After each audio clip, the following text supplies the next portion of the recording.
नमस्कार साथियों, आज हम देखने वाले हैं भारतीय संविधान निर्माण की प्रक्रिया। अगर आपने अभी तक हमारा चैनल सब्सक्राइब नहीं किया तो चैनल को सब्सक्राइब कर लीजिए। वीडियो पसंद आए तो वीडियो को लाइक कीजिए। ये video UP PCS RO ARO UPSC की जो साथी तैयारी कर रहे हैं उनके लिए बहुत ही इंपॉर्टेंट होने वाला है। देखते हैं संविधान सभा का एक परिचय। जो हमारा संविधान बना था वो संविधान सभा के द्वारा बनाया गया था। तो हम संविधान सभा को देख लेते हैं, क्या थी संविधान सभा। तो भारत का संविधान विश्व का सबसे बड़ा लिखित संविधान है। ये स्टेटमेंट बहुत ही यूनिक स्टेटमेंट है कि भारत का संविधान विश्व का सबसे बड़ा लिखित संविधान है। निर्माण का श्रेय संविधान सभा को जाता है। इसका निर्माण का श्रेय किसको जाता है? संविधान सभा को जाता है, क्योंकि संविधान सभा ने संविधान को बनाया था। संविधान किसी एक दो व्यक्ति ने नहीं बनाया था। लोग कहते हैं डॉक्टर भीमराव अंबेडकर ने संविधान को लिखा था, अकेले नहीं लिखा था। बहुत सारी समितियां थी, हर समिति में बहुत सारे लोग थे, उन सब ने मिलकर इस संविधान को तैयार किया था। गठन कैसे हुआ संविधान सभा का? तो कैबिनेट मिशन योजना 1946 के तहत संविधान सभा का गठन होता है।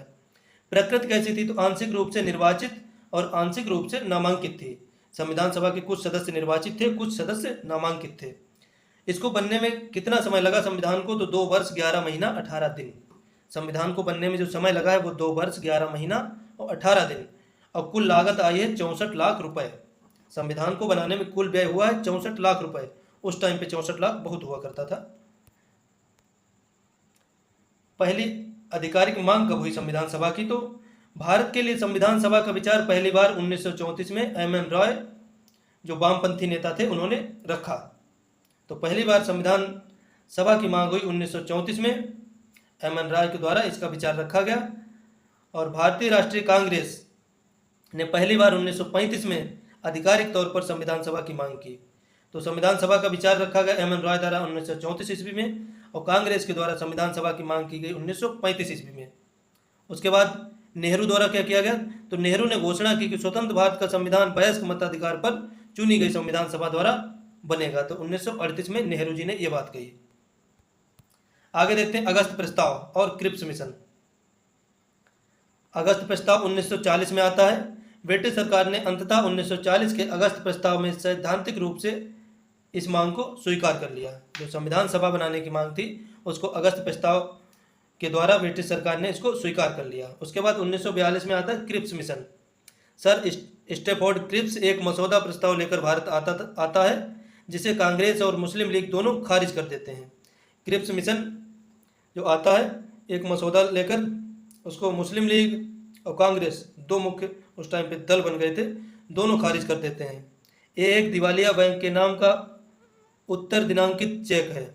गांधी जी ने कहा था कि ये दिवालिया हो चुके बैंक का पोस्ट डेटेड चेक है। क्रिप्स मिशन को कहा था गांधी जी ने। ये स्टेटमेंट बहुत ही फेमस है और परीक्षाओं में पूछा जाता है कि यह दिवालिया हो गए बैंक का पोस्ट डेटेड चेक है। कौन है? Cripps mission. ठुकरा दिया इस प्रस्ताव को। अब देखते हैं कैबिनेट मिशन योजना 1946। इसमें क्या है? तो संविधान सभा इसी योजना के प्रावधानों के तहत 1946 में संविधान सभा का गठन हुआ है, कैबिनेट मिशन योजना के तहत।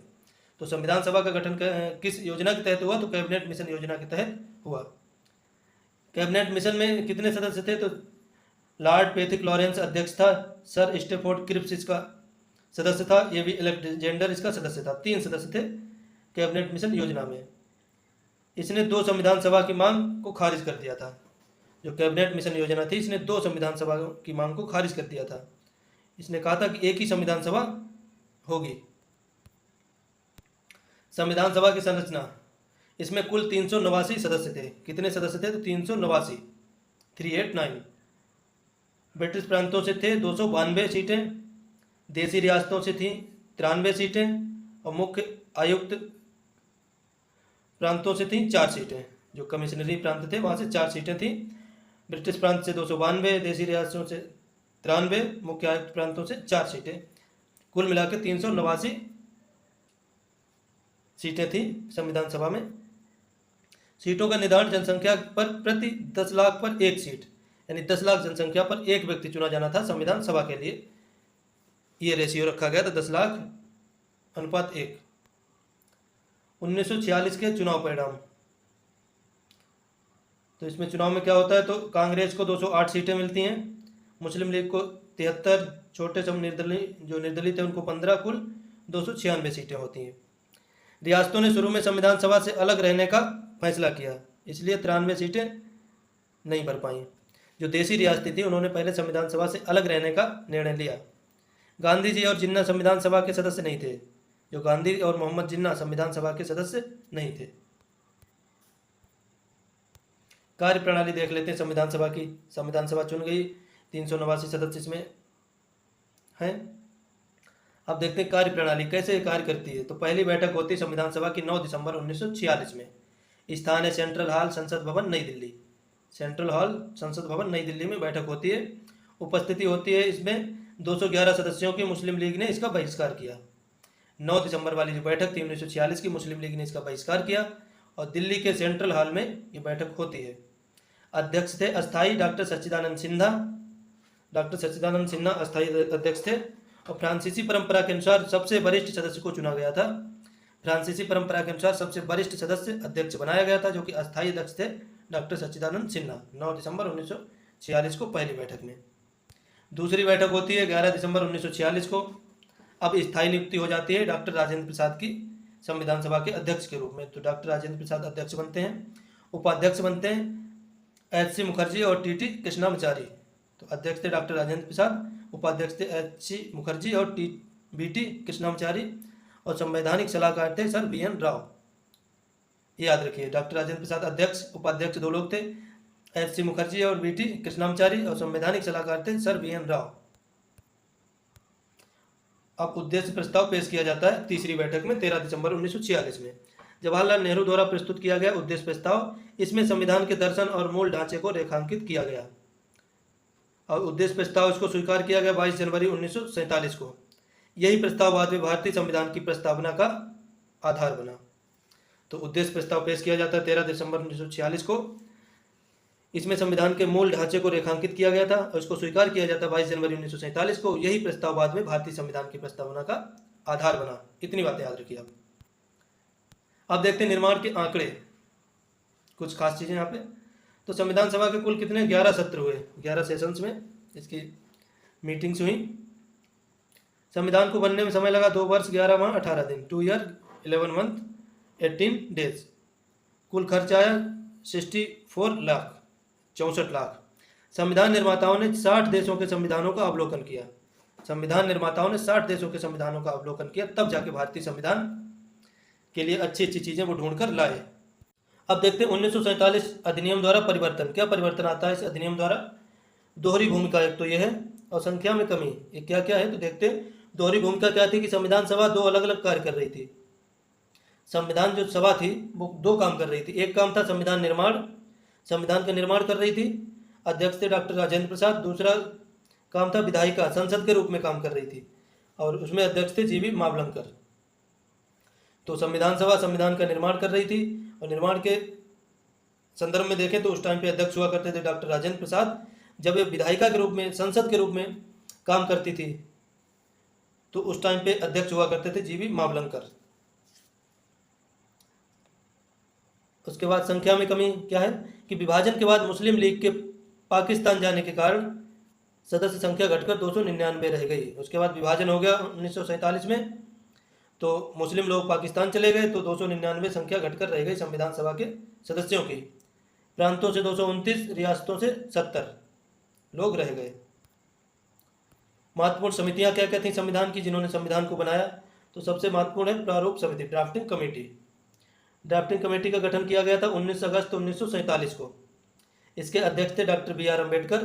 कुल सदस्य इसमें 7 थे। कार्य क्या था? संविधान का प्रारूप तैयार करना। ड्राफ्टिंग कमेटी का कार्य था कि संविधान का ड्राफ्ट तैयार करना, प्रारूप तैयार करना। अम्बेडकर जी को भारतीय संविधान का जनक और आधुनिक मनु कहा जाता है, क्योंकि ड्राफ्टिंग कमेटी के अध्यक्ष थे। इन्हीं की देखरेख में प्रारूप तैयार किया गया था संविधान का, इसलिए इनको भारतीय संविधान का जनक और आधुनिक मनु कहा जाता। मनु इसलिए कहा जाता कि मनु स्मृति थी जिसके आधार पर देश पहले चलता था, राज्य चलता था, शासन व्यवस्था चलाई जाती थी मनुस्मृति के आधार पर। उसी प्रकार से अब संविधान के आधार पर हमारी शासन व्यवस्था देश चल रहा है, इसलिए मनु कहा गया इनको। प्रारूप समिति के 7 सदस्य कौन कौन थे? तो डॉक्टर बी.आर. अम्बेडकर अध्यक्ष थे, अल्लादी कृष्णामाचारी अय्यर सदस्य थे, सैयद मोहम्मद सादुल्लाह सदस्य थे, टी.टी. कृष्णामाचारी सदस्य थे, और ये कब बने? डीपी खेतान की मृत्यु के बाद। पहले डीपी खेतान थे इसमें, जब डीपी खेतान की मृत्यु हो गई तो टीटी कृष्णाचारी को सदस्य बनाया गया। एन गोपाल स्वामी अयंगर थे, डॉक्टर के एम मुंशी थे, एन माधव राव, ये बीएल मित्र की जगह इन्होंने ली। पहले बीएल मित्र थे, स्वास्थ्य खराब होने के कारण फिर एन माधव राव को बनाया गया। तो ये एक अध्यक्ष और 6 सदस्य, तो टोटल ड्राफ्टिंग कमेटी में 7 लोग थे। बहुत ही इंपॉर्टेंट, यहाँ से भी प्रश्न पूछा जाता है, किसी का नाम रख दिया जाएगा कि कौन ड्राफ्टिंग कमेटी में नहीं था या था।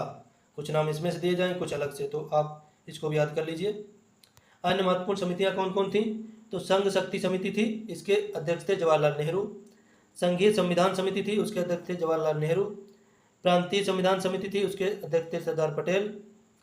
मौलिक अधिकार एवं अल्पसंख्यक सलाहकार समिति थी, सरदार पटेल अध्यक्ष थे इसके। प्रक्रिया नियम समिति, इसके डॉक्टर राजेंद्र प्रसाद अध्यक्ष थे। संचालन समिति, डॉक्टर राजेंद्र प्रसाद अध्यक्ष थे। तो संघ शक्ति, संघीय संविधान समिति, मतलब संघ से संबंधित जो चीज़ें हैं उसके अध्यक्ष थे जवाहरलाल नेहरू। उसके बाद प्रांत से संबंधित जो चीज़ें हैं उसके अध्यक्ष थे सरदार पटेल। अब देखते हैं संविधान का वाचन एवं अंगीकरण। जब संविधान बन रहा था उसी के साथ साथ इसका वाचन भी हो रहा था, इसको पढ़ के सुनाया जा रहा था, प्रस्तुत किया जा रहा था पूरी संविधान सभा के समक्ष। लोग इसको समझ रहे थे क्या चीज़ें इसमें ठीक हैं क्या नहीं है, संशोधन भी किए जा रहे थे साथ साथ में। तो प्रथम वाचन हुआ था 4 से 9 नवंबर 1948 को, और द्वितीय वाचन हुआ था 15 नवंबर 1948 से 17 अक्टूबर 1949 तक। ये सबसे लंबा वाचन था। और तृतीय वाचन हुआ था संविधान का 14 से 26 नवंबर 1949 तक, और 26 नवंबर 1949 को इसको अंगीकरण किया गया, अंगीकृत किया गया संविधान को, क्योंकि 26 नवंबर 1949 को ये पूरी तरह से बनकर तैयार हो गया था। 26 नवंबर 1949 को अंगीकृत किया गया। 26 नवंबर बनाम 26 जनवरी, 26 नवंबर को बनकर तैयार हुआ, 26 जनवरी को ये लागू किया गया। जब लागू किया गया तो इसमें 395 अनुच्छेद थे, 8 अनुसूचियां थी और 22 भाग थे। और जो 26 जनवरी से लागू कर दिया गया हमारा संविधान। संविधान के स्रोत देखते हैं। संविधान के स्रोत कहें तो कहाँ कहाँ से चीज़ें इसमें लाई गई। तो भारत शासन अधिनियम 1935, यहाँ से क्या लिया गया? तो संघीय व्यवस्था, राज्यपाल का कार्यकाल, न्यायपालिका वगैरह, ब्रिटेन से संसदीय प्रणाली, एकल नागरिकता, विधि का शासन, यूएसए से मूल अधिकार, न्यायिक पुनरावलोकन, प्रस्तावना और राष्ट्रपति का पद भी यूएसए से लिया गया। आयरलैंड से राज्य के नीति निर्देशक तत्व यानी कि डीपीएसपी। कनाडा से मजबूत केंद्र वाला संघ, अवशिष्ट शक्तियाँ कनाडा से ली गई। ऑस्ट्रेलिया से संवर्ती सूची और संयुक्त बैठक, जो लोकसभा और राज्यसभा की ज्वाइंट मीटिंग है वो ऑस्ट्रेलिया से ली गई, और संवर्ती सूची ऑस्ट्रेलिया से ली गई। जर्मनी का जो वाइमर संविधान, वहाँ से आपातकालीन शक्तियाँ ली गई। सोवियत संघ के संविधान से क्या लिया गया? तो मौलिक कर्तव्य, प्रस्तावना में न्याय जो शब्द है। और दक्षिण अफ्रीका से संविधान संशोधन की प्रक्रिया। हाँ, और प्रस्तावना की जो भाषा है वो ऑस्ट्रेलिया से ली गई। एक चीज़ और जोड़ो इसमें, प्रस्तावना का जो स्वरूप है अमेरिका से लिया गया, यूएसए से, और प्रस्तावना की भाषा ऑस्ट्रेलिया से ली गई है। आगे देखते हैं महत्वपूर्ण प्रतीक एवं तथ्य। संविधान सभा के मुहर सील, इस पे हाथी प्रतीक था। राष्ट्रीय ध्वज 22 जुलाई 1947 को अपनाया गया। राष्ट्रीय ध्वज 22 जुलाई 1947 को अपनाया गया। राष्ट्रगान और राष्ट्रगीत 24 जनवरी 1950 को अपनाया गया। वंदे मातरम और जनगण मन 24 जनवरी 1950 को अपनाया गया। हमारा झंडा 22 जुलाई को अपनाया गया 1947 को। और प्रथम राष्ट्रपति डॉक्टर राजेंद्र प्रसाद 24 जनवरी 1950 को बने। सौंदर्यीकरण और लेखन, संविधान को किसने सजाया, किसने लिखा? कहते डॉक्टर बी आर अम्बेडकर ने लिखा। अम्बेडकर ने हाथ से नहीं लिखा था, उन्होंने ड्राफ्टिंग कमेटी के अध्यक्ष थे, उनकी देख रेख में इसको तैयार किया गया था। उनकी भूमिका अहम थी, लेकिन जो लिखा था किसी और ने। देखते हैं तो सुलेखक जिन्होंने अपने हाथों से लिखा था उनका नाम था प्रेम बिहारी नारायण रायजादा। इटैलिक शैली में हाथ से लिखा था। इटैलिक शैली थोड़ा तिरछा, ऐसे तिरछा लिखते हैं, तिरछा तिरछा इटैलिक, जैसे हमने लिखा राम, ऐसे इटैलिक शैली। आपने कंप्यूटर पे टाइपिंग की होगी तो उसमें बोल्ड, इटैलिक वगैरह, अंडरलाइन, 3 तरह के फॉन्ट आते हैं। तो इटैलिक शैली में प्रेम बिहारी नारायण रायजादा ने लिखा था इसको, वो सुलेखक थे इसके। कलाकार नंदलाल बोस एवं बी आर सिन्हा जो शांति निकेतन के कलाकार थे, इन्होंने इस पर फूल पत्तियाँ वगैरह बनाई थी। हिंदी संस्करण बसंत कृष्ण वैद्य द्वारा सुलेखन किया गया। इसका हिंदी संस्करण बसंत कृष्ण वैद्य द्वारा लिखा गया। संविधान की मूल प्रति हीलियम से भरे बॉक्स में संसद की लाइब्रेरी में सुरक्षित है। जो संविधान की मूल प्रति है वो हीलियम से भरे बॉक्स में संसद की लाइब्रेरी में सुरक्षित है, और जो मार्केट में आप हर जगह देखते हो वो उसकी कॉपी है। संविधान सभा में महिलाएं कितनी महिलाएं थी? महिलाओं का विशेष योगदान था। तो संविधान सभा में 15 महिलाएं थीं, जिनके नाम थे सरोजिनी नायडू, विजयलक्ष्मी पंडित, सुचेता कृपलानी, राजकुमारी अमृत कौर, दुर्गाबाई देशमुख, बेगम एजाज रसूल एकमात्र मुस्लिम महिला, एनी मस्करीन, हंसा मेहता। ये प्रमुख महिलाएं थी संविधान सभा में। कुल 15 थी, प्रमुख नाम ये हैं: सरोजिनी नायडू, विजयलक्ष्मी पंडित, सुचेता कृपलानी, राजकुमारी अमृत कौर, दुर्गाबाई देशमुख, बेगम एजाज रसूल एकमात्र मुस्लिम महिला थी, एनी मस्करीन और हंसा मेहता। अब देख लेते हैं कुछ प्रश्न अभ्यास के लिए। तो संविधान सभा के संवैधानिक सलाहकार कौन थे? तो हमारा सही आंसर क्या हो जाता है? सी, VN Rao. She is right. प्रारूप समिति का गठन किस तिथि को हुआ? प्रारूप समिति का गठन किस तिथि को हुआ? बी विकल्प सही हो जाता है, 29 अगस्त 1947 को। तो इसमें सही क्या होता है हमारा? बी। दूसरे में बी। तीसरे में राष्ट्रीय ध्वज को कब अपनाया गया? तो राष्ट्रीय ध्वज को अपनाया गया 24 जनवरी 1950। इसमें सही होता है ए। संक्षेप में देख लेते हैं, आपको इसमें दिखाई नहीं देगा लेकिन मैं बोल के बताता हूँ, समझते जाइए। संविधान सभा की पहली मांग एम एन राय द्वारा की गई थी 1934 में, और उसके बाद 1946 में कैबिनेट मिशन भारत आया, कैबिनेट मिशन का गठन हुआ, और 9 दिसंबर 1946 को पहली बैठक होती है। 26 नवंबर 1949 को संविधान अंगीकृत किया जाता है, और 26 जनवरी 1950 को संविधान लागू किया गया। 395 अनुच्छेद थे, 8 अनुसूचियाँ थीं, और उसमें 22 भाग थे। अम्बेडकर को फादर ऑफ कॉन्स्टिट्यूशन कहा गया, और BN राव को एडवाइजर ऑफ कॉन्स्टिट्यूशन कहा गया। आशा करता हूँ आपको वीडियो पसंद आया होगा। चैनल को सब्सक्राइब कर लीजिए, जुड़े रहिए हमारे साथ और अपनी तैयारी को बेहतर बनाते रहिए। धन्यवाद।